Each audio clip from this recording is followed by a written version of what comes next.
Pope Francis appealed to prayers for both Ukrainian Russian people in an Easter message highlighting hope on Sunday, praising the nations embracing refugees and urging Israelis Palestinians devastated by recent escalation in violence to create an environment of safety. Francis, along with dozens bishops and tens of thousands faithful, celebrated Easter Mass in a flower-adorned St. Peter's Square, affirming the Christian belief that Jesus rose from the days after his crucifixion. The 86-year-old pastor was recently hospitalized for bronchitis and had to miss the traditional Way of the Cross procession held in Rome on Friday. The last pope to miss any Holy Week Mass was Pope John II, who 8 days later in 2005. It was John Paul. Francis reached pinnacle of the celebration by giving a traditional speech about troubled places around the world. Encouraging trust among individuals, peoples, and nations, Francis said the joy of Easter lights up the darkness and gloom in which our world often finds itself wrapped. Alessandra Tarantino EP. Since Russia invaded neighboring Ukraine in February 2022, Francis has repeatedly called an end to the war and asked for prayers that martyred Ukrainian people. Ukrainian diplomats complained that while the Vatican tried to avoid alienating Moscow, it was not being tough enough in its statements about Russia, and especially Russian President Vladimir Putin. Help dear Ukrainian people their journey to peace and shine light Easter on people of Russia, Francis said in his Easter speech while sitting a chair on central balcony St. Peter's Basilica. Relieve wounded and all those who have lost loved ones to the war, and ensure that prisoners can return safely to their families. He called on international community to work to end the war Ukraine and all conflicts and bloodshed in world, especially Syria, which still awaits peace.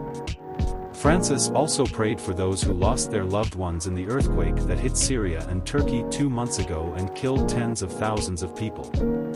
With the resurgence violence affecting both Israelis Palestinians recent days, Francis has called for the resumption of dialogue between Israelis Palestinians and atmosphere trust mutual respect, so that peace prevails the Holy City Palestine, the whole region, a reference to Jerusalem. But Francis has also made progress on some fronts. Let us rejoice at the tangible signs of hope reaching us from many countries, starting with those who offer help and welcome to all those fleeing war and poverty, he said, without naming any nation.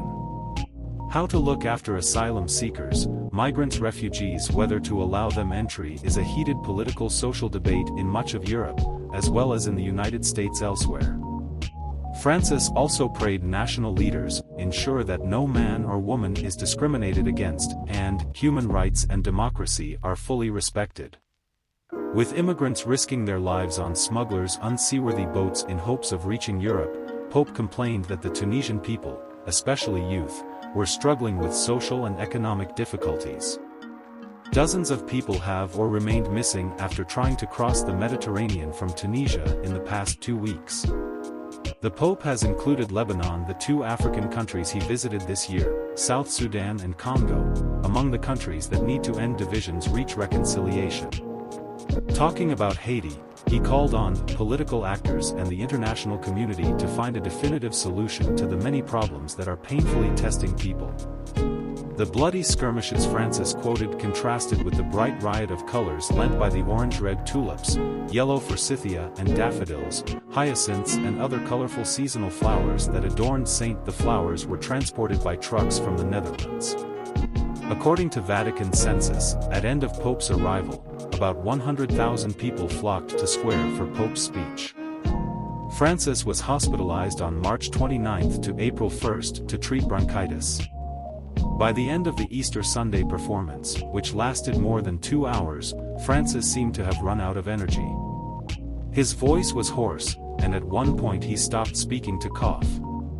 After Mass, though, he took a few laps in Pope Mobile around the square, waving and smiling at well-wishers cheering.